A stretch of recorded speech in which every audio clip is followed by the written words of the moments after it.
¿Es la élite global sádica? Aquí en Macro y Micro te lo explico. Bienvenido, bienvenida a esta tu videocolumna para el canal de Jesús Escobar Tobar, Macro y Micro, esperando que te encuentres de maravilla. El día de hoy toca hablar sobre este tema que fue la publicación reciente de millones y millones de documentos vinculados con el caso de Jeffrey Epstein, este magnate de origen israelí quien estaría vinculado a una red de trata de menores para consumo, sobre todo de personajes de la grande élite global, ¿no?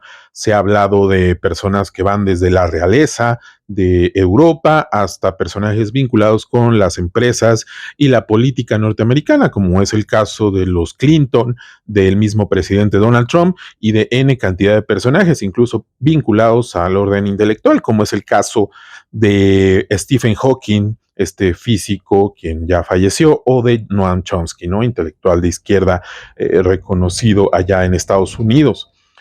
En este caso, pues se publicaron muchas cosas atroces vinculados con, sobre todo, actos relativos a maltrato, a violación, a abuso, a consumo de menores, ¿no? Incluso a rituales de sacrificio y consumo de carne humana, ¿no? Se revivió este video de la modelo mexicana que hace muchos años en Monterrey, en un hotel de lujo, habría terminado gritando en la calle diciendo comieron humanos y N cantidad de cosas ahí terribles, ¿no? En ese momento se dijo que la modelo estaba loca, finalmente hoy se vuelve a salir su nombre en función de que pues se reconoce que la gran élite global ha hecho este tipo de actos atroces y que algunos de estos incluso se llevaron a cabo en México, ¿no? Más allá de nombrar a estas personas, a los presidentes, a los empresarios, el mismo Ricardo Salinas Pliego, por ejemplo, que recientemente sale en esta última tanda de publicaciones de documentos, pues yo creo que hay que preguntarse sobre lo que nos dicen, sí, de las personas que pues gobiernan gran parte del mundo, incluyendo por supuesto Estados Unidos con Donald Trump en la cabeza, quien aparece en miles de ocasiones en esta nueva tanda de documentos. Con esto, pues se tiene que ya no se puede desligar de Jeffrey Epstein diciendo que se peleó en cierto momento en función de que ya no solo aparecen este tipo de videos de fiestas pues públicas al lado del empresario israelí, sino aparecen los documentos como asistentes a las fiestas en donde se llevan a cabo este tipo de actividades completamente atroces en contra de menores de edad, desde una impunidad absoluta que les da el ser pertenecientes a esta gran élite global, ¿no? Se habla también pues de esta pertenencia de Jeffrey Epstein al Mossad como miembro de contrainteligencia israelí, ¿no? Para finalmente llevar a cabo extorsiones directamente a la gran élite global para que hagan lo que Israel quiere y le permitan llevar a cabo su genocidio de manera completamente impune en contra de la población palestina, ¿no? Más allá de decir si esta teoría es o no cierta, habría que preguntarnos nuevamente qué es lo que nos dice de esta gran élite global que no ve límites, que no encuentra límites ya en esta sociedad, en función de los grandes millones de dólares que ganan y en función de que han dominado cada parte de la estructura institucional de la gran potencia norteamericana que es Estados Unidos, ¿no? Desde este punto de vista, pues no queda más que admitir que existe en esta élite global un carácter perverso, como lo había dicho en ocasiones anteriores, pero dentro de esta perversión, un carácter importante, un elemento importante es el sadismo, esta capacidad que tienen algunas personas por sentir placer a partir de ocasionar dolor en contra de otras personas, ¿no? En este caso, pues podemos hablar de este sadismo, sobre todo sexual, que se expresa en los documentos de Jeffrey Epstein. Pero también hay otro sadismo que es público ante todos nosotros, que está ahí a la vista, que es cómo se comporta directamente el presidente Donald Trump, ¿no? Llevo tiempo pensando que hay que reflexionar sobre la relación que guarda la gran élite global vinculada con el espectro de extrema derecha, como es el caso de Donald Trump, como es el caso de Milei, como es el caso de otros personajes, ¿no? Los mismos personajes vinculados a la Casa Blanca, como la vocera oficial del Pentágono, quien directamente en conferencias de prensa insulta y trata de manera despectiva a quien se le dé la gana con la finalidad de que no alteren la imagen que quieren proyectar de la presidencia de Donald Trump, ¿no? El mismo presidente Donald Trump lleva a cabo actos de sadismo público cuando insulta a periodistas diciéndoles, por ejemplo, Miss Piggy, ¿no? Cuando llamó a una persona, a una mujer de esta forma a partir de su sobrepeso, ¿no? Criticando su sobrepeso, ¿no? Pero existe otro sadismo también que me parece muy evidente, que habría que hacernos pensar la relación que guarda esta élite global de ultraderecha y sus simpatizantes o los ciudadanos que gobierna en determinado país, como es el caso de Donald Trump frente a la población estadounidense, ¿no?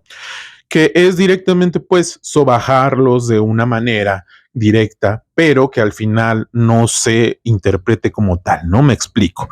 Pienso, por ejemplo, en dos eventos en contra de la población latinoamericana, ¿no? Uno fue cuando amenazó directamente a la población en Argentina de que si no votaban directamente por el presidente Javier Milei, bueno, por el Partido de la Libertad Avanza del presidente Javier Milei en las elecciones del pasado año, pues les iba a ir peor de lo que les iba en la actualidad, ¿no? Él dijo públicamente en una entrevista que los argentinos estaban muriéndose de hambre, que estaban terriblemente mal, que les caía muy bien el presidente Javier Milei, pero que al final los argentinos todavía no se recuperaban. Sin embargo, al mismo tiempo los amenazó diciendo que si no votaban en favor del partido de ultraderecha argentino, pues no iba a volver a mandar apoyo de la naturaleza de los apoyos que mandó, 20 mil millones de dólares, según tengo entendido, que después se moderó esa cantidad, por cierto, después de las elecciones en Argentina y reduciéndose al menos en varios millones de dólares, varios miles de millones de dólares que finalmente no se entregaron al gobierno argentino, a la economía argentina, después de las elecciones. Es decir, lleva a cabo pues este insulto diciendo los argentinos están muriendo de hambre, pero después los amenaza, ¿no? Desde una lógica del terror, diciendo que les podría ir peor, como ya sabemos en Argentina, pues un fantasma presente en la población de a pie es el fantasma de la inflación, ¿no? Ya que sabemos que han vivido distintas crisis inflacionarias, ¿no? Vinculadas sobre todo con una inflación exponencial en muy poco tiempo. Entonces este fantasma está ahí y Donald Trump utiliza el terror, utiliza ese miedo existente en la población argentina para finalmente hacer que voten por la ultraderecha en aquel país, ¿no? Lo mismo ocurre cuando quiere legitimar este secuestro del presidente venezolano Nicolás Maduro, ocurrido a apenas unos días de iniciado este 2026, ¿no? Cuando lo secuestran y lo extraen de manera ilegal para ser juzgado finalmente en cortes estadounidenses, ¿no?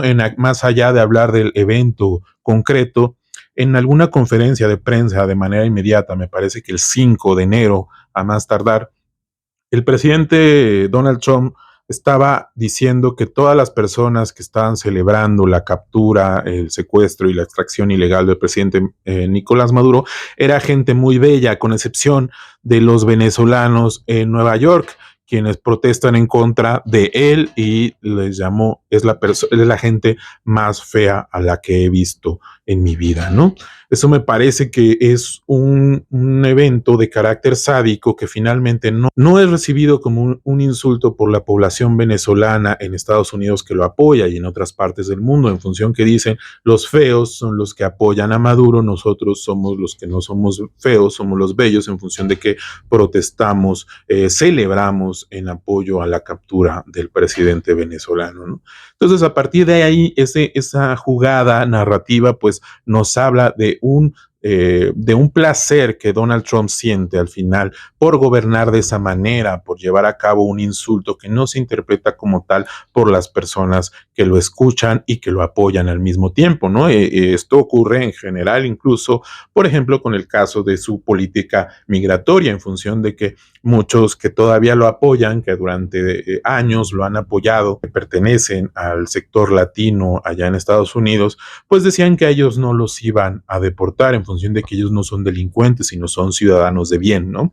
Me parece que esto también revela una estrategia de tipo sádica que no se interpreta como tal por las personas que la apoyan, en función de que al final muchos empezaron a ser deportados y tenían ciudadanía o residencia norteamericana solo por su origen latino, ¿no?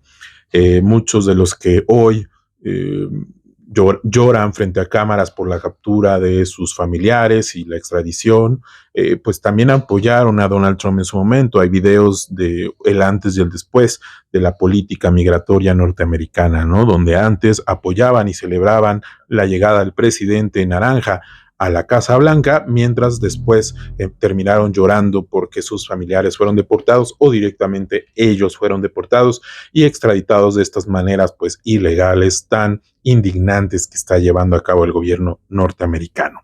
Me parece que queda claro ese carácter sádico, ese uso del dolor de los súbditos, de los ciudadanos a los que piensa llegar, pero también pues un desprecio completo de su humanidad en función de que al fin y al cabo en realidad no les importan ni sus ciudadanos, mucho menos les va a importar los ciudadanos de otras partes del mundo o con otros orígenes que no sean caucásicos blancos, ¿no? Desde su supremacismo evidente. Me parece que hay que también pensar un poco en cómo trata a sus propios votantes, a los blancos, a la población, a la ciudadanía norteamericana, ¿no?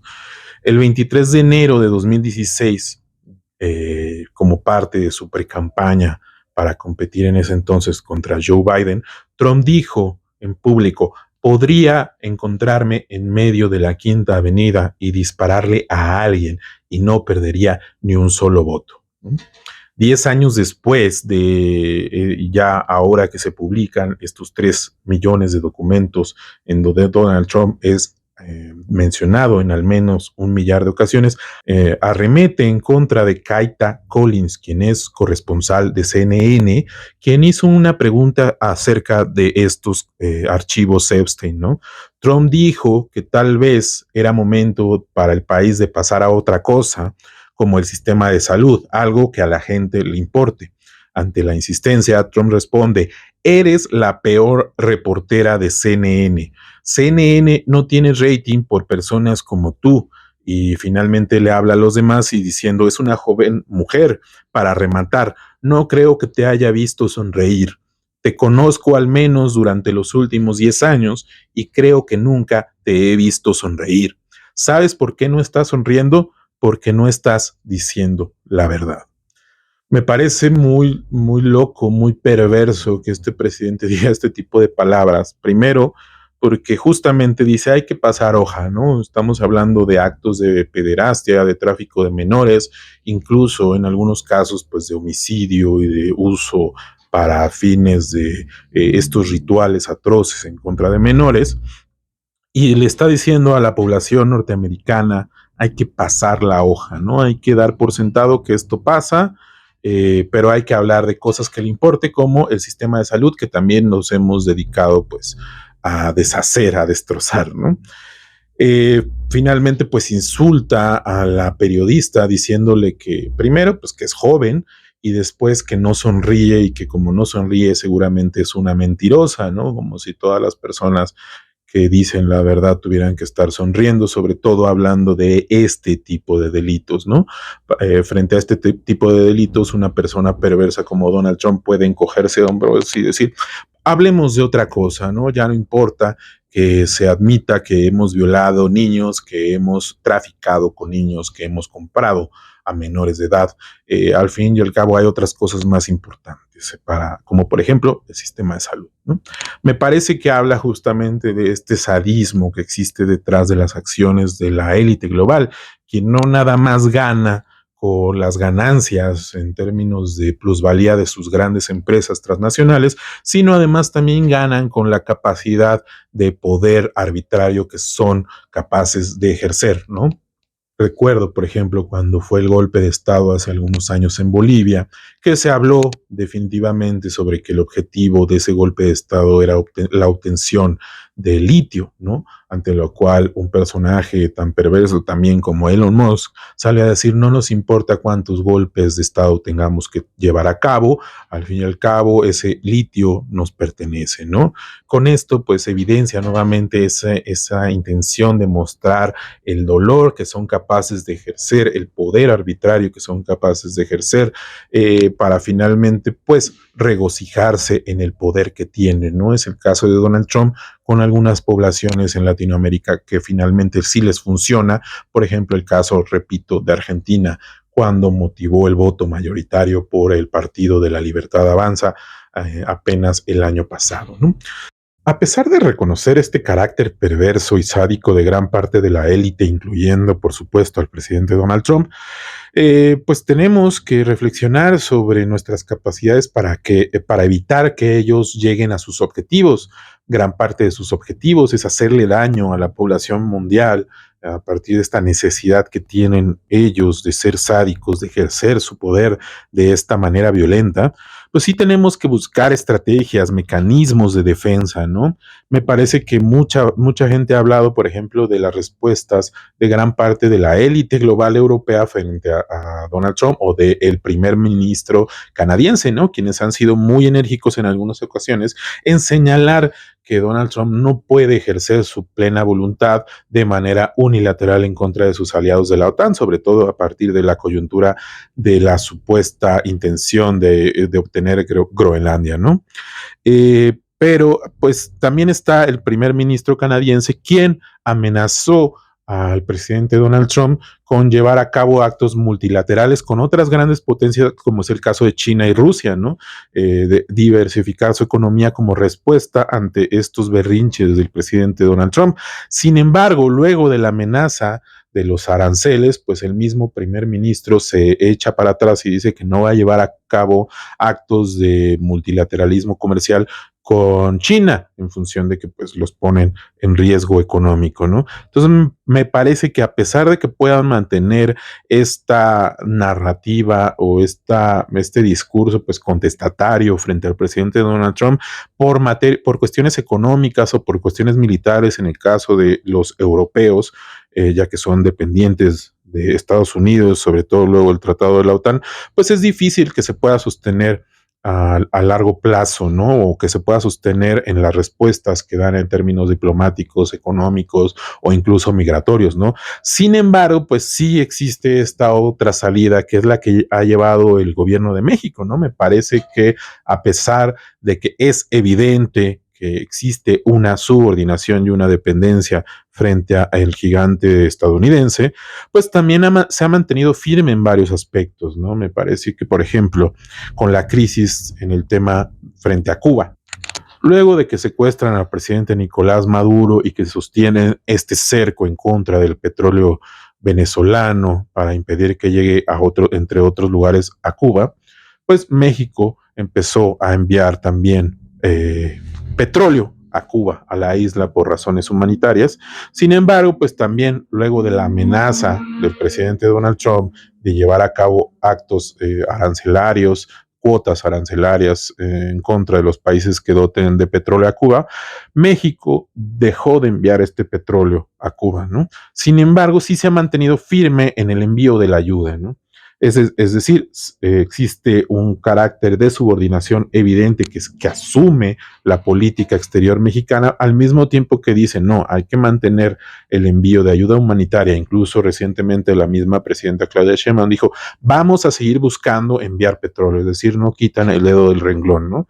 Me parece que esa postura, aunque discursivamente es mucho más moderada, en términos de ganancia política a mediano y a largo plazo, pues obtiene más en función de que se mantiene mantiene firme con una política exterior frente a este hegemón naranja que hoy es bastante caprichoso y arbitrario con Donald Trump al frente, ¿no? A nivel local, a nivel político, frente a esos otros enemigos o frente a esos otros adversarios que nos observan como enemigos, que son los simpatizantes de la ultraderecha que tienden a ser violentos en contra de las minorías, pues habría también que pensar en estrategias, en mecanismos, ¿no? Me parece que en México esta cancelación, esta funa ha sido bastante divulgada en redes sociales para pues evidenciar estos eventos, estos actos de carácter violento en contra de las grandes minorías, ¿no? Eh, como son los homosexuales, las personas trans, las personas indígenas, los negros, etcétera, etcétera, ¿no? Sin embargo, pues sí existe ahí una necesidad de generar mecanismos de solidaridad, pues que confronten a estas narrativas, pues intolerantes, genocidas y pues finalmente tan nocivas para nosotros, que se basan precisamente en una política de carácter sádico. Esto fue Macro y Micro. Yo soy Pedro Iniesta y espero que les haya gustado esta columna, que definitivamente no busca obtener un diagnóstico de alguien como Donald Trump o Jeffrey Epstein, como tampoco lo fue cuando hablé sobre su perversión. Sin embargo, sí reflexionar sobre esta capacidad y esta intencionalidad clara de la élite global, al menos parte de ella, de hacerle daño a otras personas y que es peligrosísimo desde un punto de vista social y político, ¿no? Finalmente también de cómo terminan proyectando esa terrible, esa perversión a sus adversarios políticos. Me parece que uno de los de lo que ha mantenido la disonancia cognitiva en el apoyo por parte de la comunidad latina, tanto en Estados Unidos como en el exterior, pues viene justamente de justificar ese tipo de intervenciones en función de que se piensa que los regímenes de Cuba o que el régimen de Nicolás Maduro son mucho más perversos de lo que puede ser Donald Trump, ¿no? Cuando en realidad pues sabemos que no es así, ¿no? Al final quienes comían niños, quienes pervertían menores de edad, pues no eran ni la comunidad queer, ni el marxismo cultural, ni la comunidad gay, ni el comunismo venezolano castrochavista, sino en realidad era la gran élite global, los grandes ricos. Esto fue Macro y Micro. Hasta luego.